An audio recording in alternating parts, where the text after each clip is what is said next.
बोझ। सावित्री अपने माता पिता की बहुत लाडली थी। 3 बड़े भाइयों की इकलौती बहन थी। कोई भी चीज मांगने पर उसी वक्त उसके सामने हाजिर हो जाती। पूरे घर में रौब था उसका।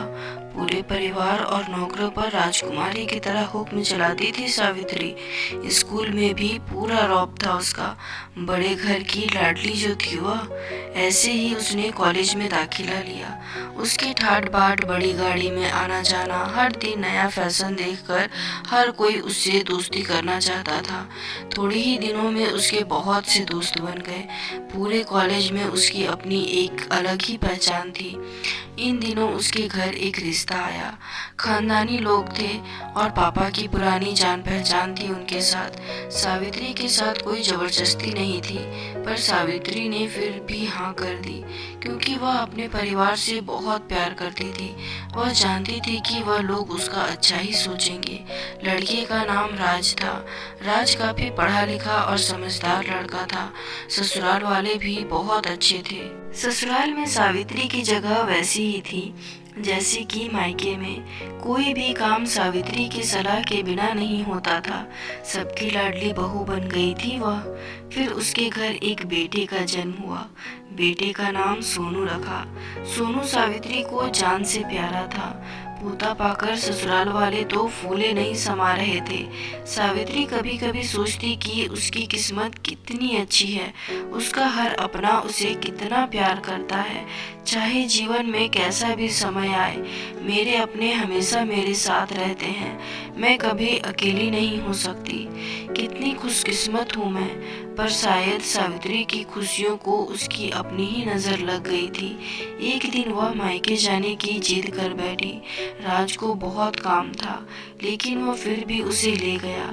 रास्ते में उनकी गाड़ी अन्य गाड़ी से टकरा गई। सावित्री, राज और उनका बेटा सोनू बहुत बुरी तरह से जख्मी हो गए। काफी दिनों के इलाज के बाद राज और सोनू तो ठीक हो गए, लेकिन सावित्री पूरी तरह ठीक न हो सकी। सर पर चोट लगने के कारण वह अपनी आंखों की रोशनी खो बैठी।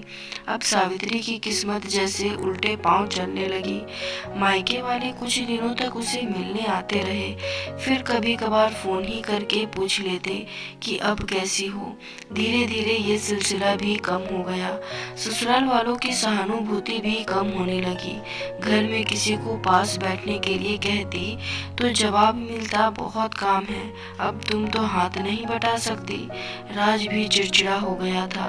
बस सोनू ही था जिसके साथ हंसते खेलते उसका वक्त गुजरता। एक दिन सावित्री के हाथ से कुछ सामान गिर गया, जिसकी वजह से सोनू को हल्की सी चोट लग गई। सावित्री के सास ससुर ने सोनू को उससे अलग कर दिया कि कहीं उसके ना देखने की वजह से बच्चे को कोई नुकसान ना हो जाए। सावित्री अंदर से टूट चुकी थी। एक दिन उसने सबके सामने मायके जाने की इच्छा रखी, तो राज ने उसे तुरंत मायके छोड़ दिया, जैसे कि राज भी यही चाहता था। लेकिन सोनू को उसके साथ नहीं भेजा गया। सावित्री कभी सोनू से दूर नहीं रही थी, पर अपनी कमी के कारण उसने ज्यादा बहस नहीं की। सावित्री को लगा कि वह 3-4 दिन वहां रहेगी तो थोड़ा हवा पानी बदल जाएगा, क्योंकि वह कितने दिनों से कहीं भी बाहर नहीं गई थी। घर वाले भी इतने दिनों बाद उसे देखकर कितने खुश होंगे। सावित्री के घर पहुंचने पर सब लोग बहुत खुश हुए। खाने में सब कुछ सावित्री की पसंद का ही बना था। उसने अपने मम्मी पापा और भाई भाभीयों से दिल खोल कर बातें की। उनके छोटे छोटे बच्चे भी बुआ के साथ घुल मिल गए थे। रात को सोने के वक्त जब वह कपड़े बदलने लगी, तो उसे पता चला कि उसका बैग तो बहुत भरा हुआ था। वह सब समझ गई। वह बहुत उदास हो गई। कुछ दिनों तक सब ठीक रहा, फिर जैसे सब बदलने लगा, सबका व्यवहार बदल रहा था। वह लोग जैसे थक चुके थे उससे। सब लोग घुमा फिरा कर पूछने लगे कि राज कब आ रहा है उसे ले जाने। वह बहाना बना देती, जबकि वह जानती थी कि उस घर में अब उसके लिए कोई जगह नहीं। सावित्री से चलते वक्त कुछ न कुछ नुकसान हो जाता। थोड़ी बहुत टोका टोकी उसे सुनाई देती, लेकिन वह टाल देती। एक दिन उसके हाथ से लगकर एक कीमती फूलदान टूट गया।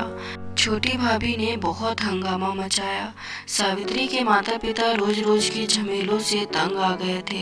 उन्होंने राज को खुद से फोन कर दिया। राज सावित्री को अपने घर ले गया।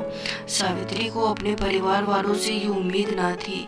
जिस सावित्री के कहे बिना घर में एक पत्ता भी नहीं हिलता था, उस घर के लिए वह अब बोझ बन चुकी थी।